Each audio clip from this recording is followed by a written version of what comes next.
আচ্ছা দাঁড়াও। আচ্ছা আমাদের একটু ভাষণ হচ্ছে।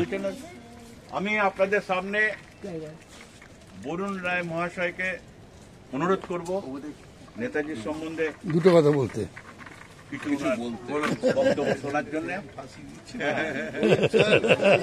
আমি বসে বলি পলিটিক্যাল বক্তব্য দিতে তো পারি না, যদিও বলতে হচ্ছে এমন একটা লোককে যে লোকটা বেসিক্যালি ইন্ডিয়ান পলিটিক্যাল আইকন, তিনি যাকে বেস্ট বলা চলে এইভাবে যে সুভাষচন্দ্র বোস কিন্তু বেসিক্যালি ইন্ডিয়ান পলিটিক্সের একজন আইকন, এবং ইন্ডিয়ান পলিটিক্সের আইকনটা এমন জায়গায় পৌঁছে গেছিলেন তার অ্যাটিটিউড এবং অন্যান্য দিক থেকে যে তিনি কিন্তু একটা গ্লোবাল আইকনে পরিণত হয়ে গেছেন। ঘটনা হচ্ছে যে সুভাষচন্দ্র বোসের জন্ম মৃত্যুর ব্যাপারটা বড় ব্যাপার নয়, বেঁচেছেনও খুব কম সময় এবং বেঁচেছেন বোধহয় খুব বেশি হলে 48-49, কিন্তু 48 বছর বয়সে একটা লোক যা করে গেছেন, যেমন স্বামী বিবেকানন্দ বেঁচেছিলেন মাত্র কত বছর, 39 বছর, তাতেই তিনি যা করে গেছেন সেটাকে নিয়েই আমরা এখনো অব্দি নাড়াচাড়া করে চলছি। এই সুভাষচন্দ্র বোসও কিন্তু তাই, বেঁচেছিলেন মাত্র 48 বছর, কিন্তু তার মধ্যেই তিনি যা করে গেছেন অনেক কিছু।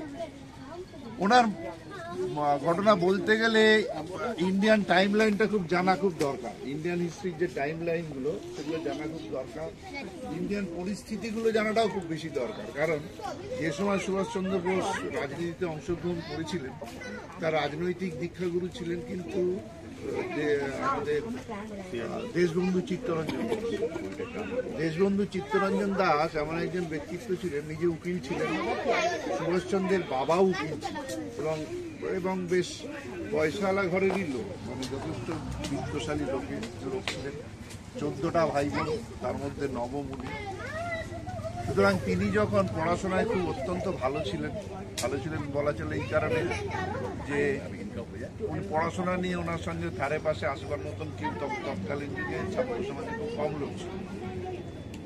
ইন্টারেস্টিং এইটাই যে ওনার এই বিপ্লবী মানসিকতাটা কিন্তু ওনার একদম ছোটবেলা বয়স থেকে, 14 বছর বয়সে কাকার বাড়িতে উড়িষ্যাতে কটকে উনি প্রথম বিবেকানন্দের বই লেখেন এবং বিবেকানন্দের রচনা বলতে জ্ঞানযোগ, ভক্তিযোগ, রাজযোগ, কর্মযোগ, আরো কিছু কিছু বই বিবেকানন্দ লিখেছিলেন, সুহাসিনী, আচার্যদেব, এসব কিছু বিবেকানন্দ লিখেছিলেন। সেগুলো কিন্তু উনি 14 বছর বয়সে পড়ে থাকেন, যেটা আমরা এখনো ভাবতেই পারি না। তা এইখান থেকে ওনার উদ্বুদ্ধতা শুরু। সেইখান থেকে সেই ভদ্রলোক পরবর্তীকালে প্রেসিডেন্সি কলেজে যখন আসেন পড়তে, আগে তো ইউরোপিয়ান প্রোটেস্ট্যান্ট স্কুলে পড়াশোনা করেছিলেন কটকে, সেখান থেকে তিনি যখন কলকাতায় আসেন, বাবাই নিয়ে আসেন, নিয়ে এসে প্রেসিডেন্সি কলেজে ভর্তি করার 1 বছর বাদেই ইংরেজি সাহেবের কাছ থেকে পড়বো এই একটা মানসিকতা, এবং ইংরেজি সাহেব আমাদের এরকম পরাধীন ভারতবর্ষ, তার জন্য দায়ী, সুতরাং ওর কাছে পড়বো। এই আন্দোলন প্রেসিডেন্সি কলেজের মধ্যেই শুরু করেছি, ফল হিসেবে কিন্তু প্রেসিডেন্সি কলেজ ওনাকে ঘাট ধাক্কা দিয়ে বার করে। সেই লোক পরবর্তীকালে এসে স্কটিশ চার্চ কলেজের দর্শন শাস্ত্রে ভর্তি হয়।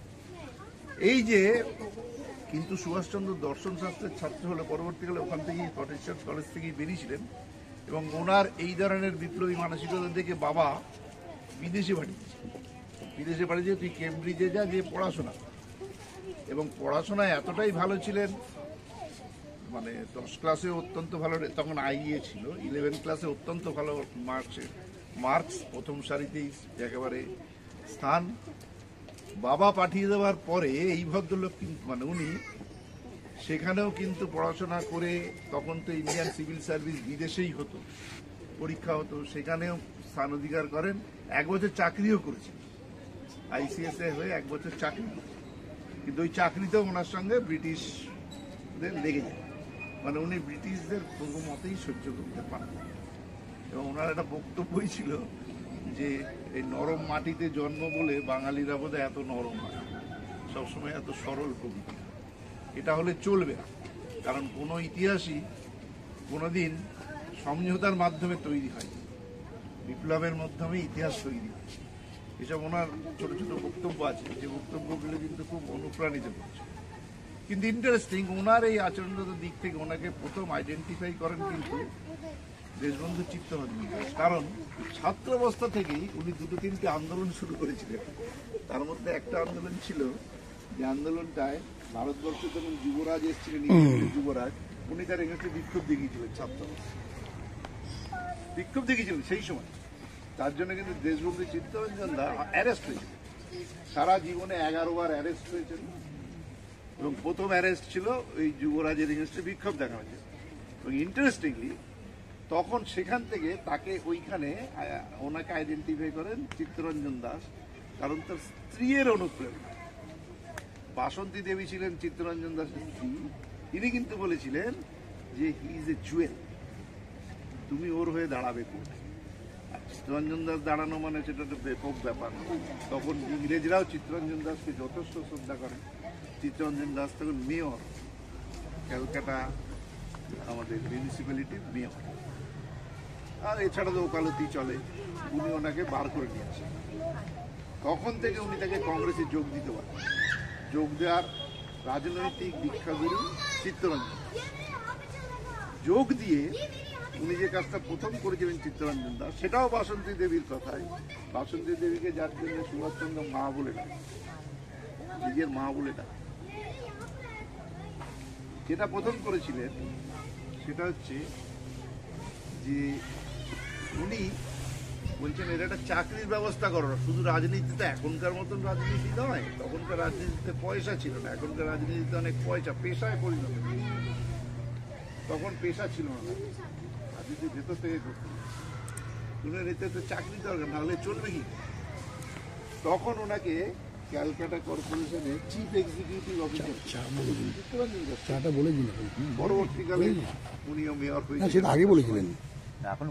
তারপরে আরেকটা সঙ্গে সঙ্গে পদ দিয়েছিলেন, সেটা হচ্ছে ভারতের জাতীয় কংগ্রেসের উনি ছিলেন প্রচার সচিব, মানে কি বলে ওটাকে, পাবলিসিটি অফিস, মানে সেক্রেটারি, পাবলিসিটি সেক্রেটারি করার পরে তারপরে সুভাষচন্দ্র নিজের ক্ষমতায় বাকি সময়টুকু এগিয়ে গেছেন। দুবার কংগ্রেসের সভাপতি নির্বাচিত হয়েছেন, কিন্তু দুবারই কংগ্রেসের সভাপতি নির্বাচিত হলেও গান্ধীজির সঙ্গে একটা মারাত্মক রকমের ট্রাফেল চলত। সেই ট্রাফেল আমরা শুনেছি, মানে সবই ইতিহাসে আপনারা আমার থেকে ভালো জানেন। আমি কি বলছি আমি জানি না, সব ভুল বলছি কিনা। এবং কংগ্রেসের টাসেল থেকে এমন জায়গায় চলে গেছিলেন টাসেলের, যার জন্য 39 সালে কংগ্রেস থেকে ওনাকে বার করে দেওয়া হয়। 39 সালে ওয়ার্ধা কংগ্রেসে সুভাষচন্দ্রকে বার করে দেওয়া হয়। 39 সালে বেরিয়ে এসে উনি তৈরি করেছিলেন, ফরওয়ার্ড ব্লক তৈরি। তারপরে এসে ফরওয়ার্ড ব্লক তৈরি করেন। তারপর থেকে কংগ্রেসের সঙ্গে ওনার সম্পর্ক ছিন্ন হয়ে গেছিল। তারপরে তো আপনারা জানেন 39 সালে তখন বিশ্বযুদ্ধ লেগে গেছে। 39 সালে বিশ্বযুদ্ধ লেগে গেছে। এদিকে সেই সময় একটা লোকের কথা না বললেই নয়, আপনাদের এইসব মধুমিতা আমার থেকে কিন্তু অনেক ভালো জানে, ও হয়তো বলবে আপনাদের। ওর কাছ থেকে আমার সব শোনা টুকরো টুকরো গল্প শুনে এক জায়গায়। 39 সালে তখন বিশ্বযুদ্ধ লেগে গেছে। এদিকে সুভাষচন্দ্রের একটা প্রগাঢ় জ্ঞান ছিল আপনার ইন্টারন্যাশনাল রিলেশন। এমনিতেই তো পুরোধার লোক ছিলেন, পড়াশোনায় যথেষ্ট পারদর্শী ছিলেন এবং প্রচণ্ড রকম বিদ্যান লোক ছিলেন। ওনার সব থেকে শখের, পড়াশোনার শখের বিষয়ই ছিল ইন্টারন্যাশনাল রিলেশন, যার জন্যই কিন্তু দেশবন্ধু চিত্তরঞ্জন দাস ওনাকে প্রথম চয়েস করেছিলেন। যে এর পলিটিক্যাল ভিশনটা এতটা ক্লিয়ার, যেটা কিনা কংগ্রেসের কারোর মধ্যে অতটা নেই। শর্ট করুন। তো তারপর থেকে তো ওনার আরো নানান রকম, সুভাষচন্দ্রের গোটা জীবনটার প্রায় প্রত্যেকটা অধ্যায়কে যিনি লক্ষ্য করেছেন সব থেকে ভালোভাবে, তিনি কিন্তু আর কেউ নন, তিনি হচ্ছেন আমাদের রবীন্দ্রনাথ ঠাকুরের 80 বছরের জীবনে সুভাষচন্দ্র 48 বছর ছিল। সুভাষচন্দ্র 45-এ মারা যান, শোনা যায় 45-এ মারা যান, মৃত্যু নিয়ে রহস্য আছে। কিন্তু 41-এ রবীন্দ্রনাথ, সুতরাং মাত্র 4 বছর দেখেননি, বাকি সময়টা সুভাষচন্দ্রকে ভালোভাবে লক্ষ্য করেছিলেন। যদিও প্রাথমিক দিকে সুভাষচন্দ্রের যে জায়গাটায় কনফ্লিক্ট ছিল কংগ্রেসের সঙ্গে, ডোমিনিয়ান রিপাবলিক অর্থাৎ স্বায়ত্তশাসন, তাতে সুভাষচন্দ্র চাইতেন না। নিজেই বলতেন ইতিহাস কোনোদিন আলোচনার মাধ্যমে তৈরি হয় না, ইতিহাস তৈরি হতে গেলে সংগ্রাম করে, ঘটনা ঘটাতে হবে, না হলে হবে। সুতরাং সেই জায়গায় কনফ্লিক্ট প্রথম বাধে। আর একটা বাধে যেখানে 1 বছর কংগ্রেসের সভাপতিত্ব করেছিলেন, তারপর তো ওনাকে বার করে দেওয়া হয়। আর একটা বিরাট ব্যাপার সেটা হচ্ছে যে ভগৎ সিং এর যে ফাঁসি হয়েছিল, সেটাকে আন্দোলনের পর্যায়ে নিয়ে যেতে চেয়েছিলেন সুভাষচন্দ্র, কংগ্রেস বিরোধিতা করে। কারণ ফটোটা তুলে নেবেন, আমার একবার কি পুরো ফটো তুলে নেবেন, পুরো একবার ফটো ভিডিওটা পুরো সুভাষচন্দ্রের মধ্যে যে জিনিসটা পরবর্তীকালে জওহরলাল নেহরু সেই জিনিসটাকে নিয়েছিলেন নিজের মধ্যে। সেই সময় গান্ধীজি এবং তার ওই প্রতিষ্ঠা পাওয়ার লক্ষ্যে নেতাজি চুপচাপ বসে, জওহরলাল নেহরু চুপচাপ ছিলেন। কিন্তু ইতিহাস দেখলে বোঝা যায় যে জওহরলাল নেহরু কিন্তু সুভাষপন্থী ছিলেন, এবং সুভাষচন্দ্র সব থেকে বড় ছিল, যেটা জওহরলাল নেহরু পরবর্তীকালে লিখেছেন যে ইন্ডিয়ান প্যাটার্নটা হতে পারে না, ডেমোক্রেটিক প্যাটার্ন, এটা সোশ্যালিস্টিক। সুভাষচন্দ্র বোসের ব্যাপারে অনেক ডিটেলস শুনলাম আমরা বরুণবাবুর মুখে। আমি ডিটেলস যাবো না, অত ডিটেলস জানিও না। আমার যেটা আর কি মনে আছে অবজারভেশন, মাই অবজারভেশন, মানে আমাদের স্বাধীনতা आज़ादी के लिए 2 रस्ते थे, गांधी जी का और एक इनका है अब हमारे यहाँ फादर ऑफ द नेशन कौन है? जबकि सुभाष बोस का जो योगदान वो किसी तरह कम है। और अंग्रेज के रिसेंट इंटरव्यू उनके जो अधिकारी थे, contribution of Mahatma Gandhi was minimal. They actually left because of Subhash Bose's armed struggle. এখন এইটার যদি পজিশন হয়ে থাকে, সেটা কি আমরা কোন document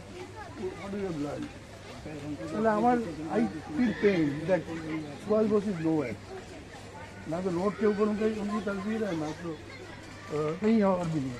Even his statue in India Gate, that was prevented by Sonia Gandhi, and ultimately Atal this BJP, when BJP came, Narendra Modi had put this with lot of difficulty.